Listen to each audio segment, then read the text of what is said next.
한명숙 전 총리는 고 한만호 한신건영 대표에게 뇌물을 받은 혐의로 2015년 대법원에서 유죄가 확정됐습니다. 그런데 2010년 수사 때 검찰이 한만호 씨의 수감 동료들에게 거짓 진술을 강요했다는 의혹이 제기됐습니다. 지금 대검찰청 감찰부가 이 의혹을 조사하고 있는데요. 그동안 수감 동료 2명은 위증교사가 있었다고 주장했습니다. 한 씨가 한 전 총리에게 돈을 줬다는 말을 들었다고 진술한 게 검찰이 시켜서 했다는 것이었죠.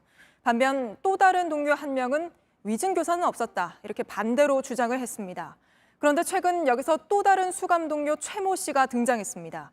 최 씨는 검찰에서 불러주는 대로 진술서를 썼다고 주장합니다. 이런 내용이 담긴 의견서가 최근 대검찰청에 접수됐습니다. 먼저 신아람 기자입니다. 그동안 주목을 받아온 한만호 씨의 수감 동료는 3명입니다. 한은상 씨와 최모 씨 그리고 김모 씨입니다. 2010년 검찰 수사 때 이들은 한만호 씨와 한명숙 전 총리에게 불리한 진술을 했습니다. 이 중 최 씨와 김 씨는 재판에서도 같은 내용을 증언했습니다. 그런데 10년이 지난 올해 한은상 씨와 최모 씨는 거짓이었다고 말을 바꿨습니다. 검찰이 시키는 대로 진술했다는 겁니다. 반면 김모 씨는 위증교사는 받은 적 없다. 다만 재판에 나가기 전 사전 연습은 했다며 다르게 말했습니다. 그런데 최근 또 다른 최모 씨가 등장했습니다. 2010년 서울구치소에서 한만호 씨와 교류했던 사람입니다. 2010년 수사 때 검찰도 최 씨를 찾아가 조사했습니다. 그때 나온 5장짜리 진술서입니다. 한만호 씨가 자신에게 한 총리가 선거에서 이겨야 내 회사를 살린다. 지면 회사가 날아간다고 말했다고 적혀 있습니다. 한만호 씨가 돈을 준 건 사실이지 라고 말했다고도 돼 있습니다. 이 진술서는 2011년 한 전 총리 사건을 맡은 재판부에 제출됐습니다. 그런데 10년이 지난 최근 최 씨는 이 진술들이 사실이 아니라고 뒤집었습니다. 검찰이 시키는 대로 썼다고 했습니다.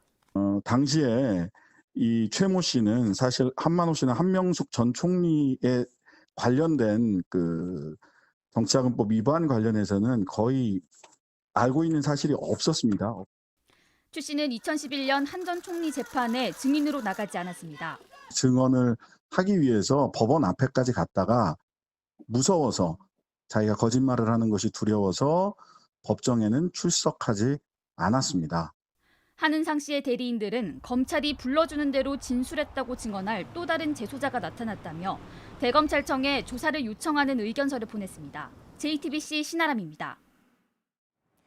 검찰에 위증교사가 있었는지에 대한 조사는 최근 속도를 내는 모습입니다. 특히 나흘 전에 대검찰청 감찰부로 자리를 옮긴 임은정 검사가 투입될 가능성도 있습니다.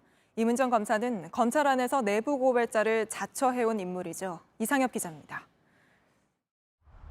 대검찰청 감찰부는 지난달 26일 한은상 씨를 다시 조사했습니다.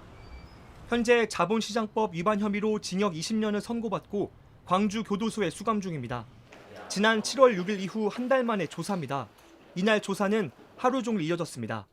대검 감찰부가 중요 진술 내용을 다시 확인하기 시작한 뒤 조사에 속도를 내고 있는 걸로 보입니다.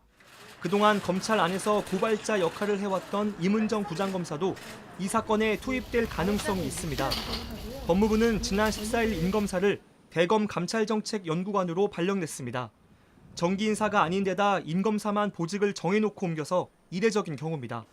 임 검사는 대검찰청 감찰부장이 지시한 업무를 맡게 됩니다. 앞서 한동수 대검 감찰부장은 한명숙 전 총리 사건은 이미 사회적 이목을 끄는 사건이 돼 진상조사가 불가피하다고 밝힌 바 있습니다.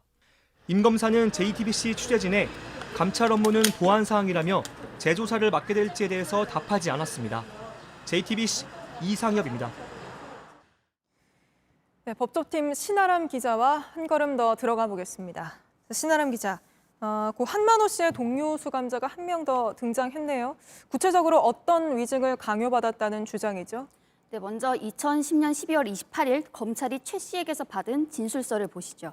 네. 이 동료 수감자가 그래도 준 건 사실 아니에요라고 묻자 한만호 씨가 그건 맞지만이라고 했던 것으로 기억된다고 적혀 있습니다. 네. 또 최 씨가 한 총리 그 사건 내용이 맞아요라고 물으니 한만호 씨가 그건 맞다고 했다고도 나옵니다.